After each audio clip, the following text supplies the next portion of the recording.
ಯಾವತ್ತೋ ನೀವು ಬ್ಯಾಂಕ್ ಕೆಲಸ ಬಿಟ್ಟಿರ್ತೀರಿ ಅಂದ್ಕೊಂಡಿದ್ದೆ. ಓ, ಈ ಶತಮಾನದ ಮಾದರಿ ಹೆಣ್ಣು. ಮದುವೆ ಆದರೂ ತನ್ನ ಕಾಲ ಮೇಲೆ ತನಗೆ ನಿಂತ್ಕೊಳ್ಳೋಕೆ ಇಷ್ಟ. ಎಳ್ನೀರಾದ್ರೂ ಕುಡಿಯೋಣವಾ? ನೋಡಿ, ಇವತ್ತು ಬಸ್ ಸ್ಟ್ರೈಕ್. ನಾ ಬರದೇ ಹೋಗಿದ್ರೆ ಇನ್ನೂ ಅದೇ ಬಸ್ ಸ್ಟಾಪಲ್ಲಿ ನಿಂತ್ಕೊಂಡಿರ್ತಿದ್ದೆ. ಬ್ಯಾಂಕಿಗೆ ಇನ್ನೂ ಲೇಟಾಗಿ ಹೋಗ್ತಿದ್ದೆ. ಆಗ ಏನು ರೀಸನ್ ಕೊಡ್ತಿದ್ಯೋ ಈಗಲೂ ಅದನ್ನೇ ಕೊಟ್ಟರಾಯ್ತು ಬ್ಯಾಂಕ್ನಲ್ಲಿ. ಎಳ್ನೀರು ದೇಹಕ್ಕೆ ಒಳ್ಳೇದು. ಕುಡಿಯೋಣವಾ ಪ್ಲೀಸ್?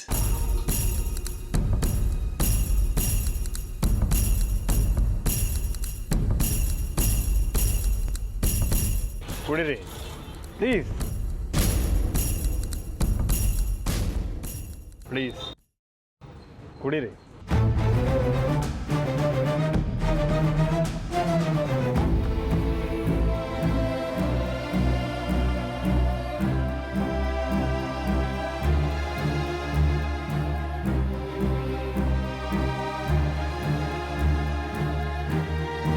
ತಗೊಳ್ಳಿ.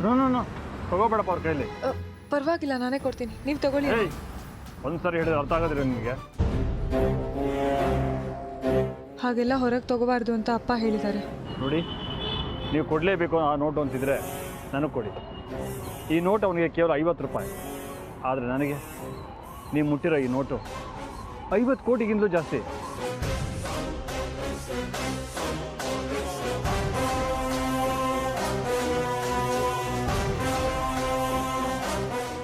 ಲೇಟ್ ಆಯಿತು, ಹೊರಡೋಣ. Okay, sure.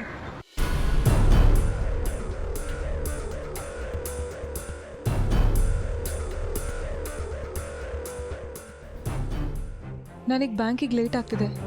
ಗಾಡಿ ಸ್ಟಾರ್ಟ್ ಮಾಡ್ತಾ ಇದ್ದೀನಲ್ಲ, ಸ್ವಲ್ಪ ಹೊತ್ತು. ನನಗೆ ಲೇಟ್ ಆಗ್ತಿದೆ.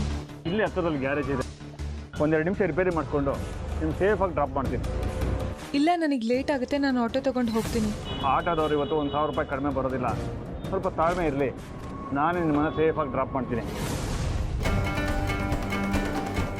ಅಕ್ಕ,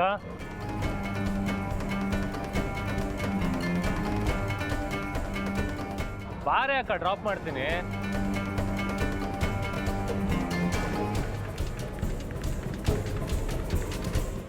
ಮದನ್ ಅವ್ರಿಗೆ ನಿನ್ನ ಮೇಲೆ ತುಂಬಾ ಕಾಳಜಿ ಕಣೆ.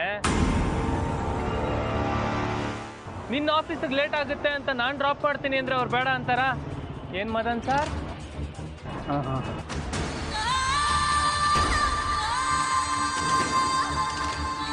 ನೀವು ಆರಾಮಾಗಿ ನಿಮ್ಮ ಬೈಕ್ ರಿಪೇರಿ ಮಾಡಿಸ್ಕೊಂಡು ಬನ್ನಿ, ನಾನು ಅಕ್ಕನ ಆಫೀಸಿಗೆ ಡ್ರಾಪ್ ಮಾಡ್ತೀನಿ. ಯಾವುದಕ್ಕೂ ಒಂದ್ಸತಿ ನಿಮ್ಮ ಸೈಲೆನ್ಸರ್ ಚೆಕ್ ಮಾಡ್ಕೊಳ್ಳಿ. ಬರಕ್ಕ ಹೋಗೋಣ.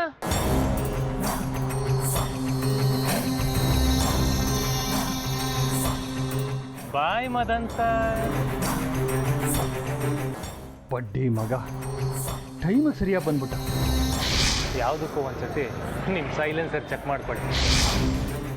ಸೈಲೆನ್ಸರ್ ನೋಡಿ ಅಂತ ಯಾಕಂದ?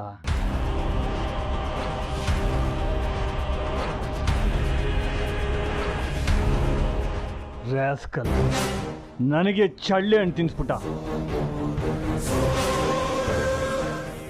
ಬೈಕ್ ಮೇಲೆ ಕರ್ಕೊಂಡು ಹೋಗೋವಾಗ ಮದನ್ ಜಾನ್ವಿ ಬಗ್ಗೆ ಡೌಟ್ ಬರಲಿಲ್ಲ ತಾನೆ? ಇಲ್ಲ ಮಾಮ್, ಆ ಮದನ್ಗೆ ಜಾನು ಮೆಮೊರಿ ಪ್ರಾಬ್ಲಮ್ ಇದೆ ಅಂತ ಗೊತ್ತಾಗಿದ್ದಿದ್ರೆ ಇಷ್ಟೊತ್ತಿಗೆ ನಮ್ಮನ್ನು ಸುಮ್ಮನೆ ಬಿಡ್ತಿದ್ದ. ನಮ್ಮ ಮನೆಗೆ ಬಂದು ನಮ್ಮ ಮುಂದೆ ನಿಂತು ರಂಪ ಮಾಡ್ತಿದ್ದ. ನಾನು ಜಾನು ದೂರ ಆಗಿದ್ದೀವಿ ಅಂತ ಪಾರ್ಟಿ ಮಾಡ್ತಿದ್ದ. ಅದಕ್ಕಿಂತ ಮುಖ್ಯವಾಗಿ ಜಾನ್ವಿ ಸಂಬಂಧ ಕೇಳ್ಕೊಂಡು ಇಷ್ಟೊತ್ತಿಗಾಗಲೇ ಅವ್ರ ತವ್ರ ಮನೆಗೆ ಹೋಗ್ತಿದ್ದ. ಅದ್ಯ ಇವತ್ತಿನ ಮಟ್ಟಿಗೆ ನಮ್ಮ ಟೈಮ್ ಚೆನ್ನಾಗಿತ್ತು. ನಾನು ಜಾನು ಇಬ್ಬರು ಆ ಮದನಿಂದ ಬಚಾವಾಗಿದ್ದೀವಿ. ಆದ್ರೆ ಪ್ರತಿದಿನ ಜಾನ್ವಿನ ಮದನಿಂದ ಹೇಗೋ ಬಚಾವ್ ಮಾಡೋದು ಶ್ರೀ? ಅದೇ ನಂಗೆ ಗೊತ್ತಾಗ್ತಿಲ್ಲ ಮಾಮ್, ಏನು ಮಾಡಬೇಕು ಅಂತ. ಒಂದ್ಸಲ ನಿಮ್ಮಿಬ್ಬರ ಮಧ್ಯೆ ಬಿದ್ದು ಕಪಾಲ ತಿಂದಿದ್ದಾನೆ, ಇಷ್ಟಾದ್ರೂ ಬುದ್ಧಿ ಬಂದಿಲ್ಲ ಭಂಡನ್ಗೆ. ನೋಡು ಶ್ರೀ, ಇನ್ಮೇಲೆ ಮದನ್ ಕಣ್ಣಿಗೆ ಜಾನ್ವಿ ಬೀಳ್ಬಾರ್ದು, ಹಾಗೆ ನೋಡ್ಕೋಬೇಕು ಜಾನ್ವಿನ. ನಾನಾದ್ರೂ ಏನು ಮಾಡಲಿ ಮಾಮ್? ನಾನು ಬೇಕಾದ್ರೆ 3 ಹೊತ್ತು ಅವಳಿಂದ ಕಾವಲು ಕಾಯೋದಕ್ಕೆ ರೆಡಿ ಆಗಿದ್ದೇನೆ. ಆದರೆ ಅವಳು ನನ್ನ ಕಣ್ಣು ಮುಂದೆ ಹೋದ್ರೆ ಸಾಕು, ಇರಿಟೇಟ್ ಆಗ್ತಾಳೆ, ಬೇಜಾರು ಮಾಡ್ಕೋತಾಳೆ. ಅವಳ ಪ್ರಕಾರ ಅವಳು ಇವಾಗ ಮದನ್ನ ಮದುವೆ ಆಗ್ತಿರೋ ಹುಡುಗಿ. ನಾನು ಇತ್ತೀಚೆಗೆ ಪರಿಚಯದ ಹೊಸ ಫ್ರೆಂಡು. ಶ್ರೀ, ಜಾನ್ವಿಗೆ ನಿನ್ನ ಹತ್ರ ಮಾತಾಡೋಕೆ ಇಷ್ಟ ಇಲ್ಲದೆ ಹೋದ್ರೂ ಪರವಾಗಿಲ್ಲ, ನೋಡೋಕೆ ಇಷ್ಟ ಇಲ್ಲದೆ ಹೋದ್ರೂ ಪರವಾಗಿಲ್ಲ. ನೀನು ಮಾತ್ರ ಜಾನ್ವಿಗೆ ಮಾತಾಡ್ಸೋದಾಗಲಿ ನೋಡೋದಾಗಲಿ ಬಿಡಬಾರ್ದು, ಗೊತ್ತಾಯ್ತಾ?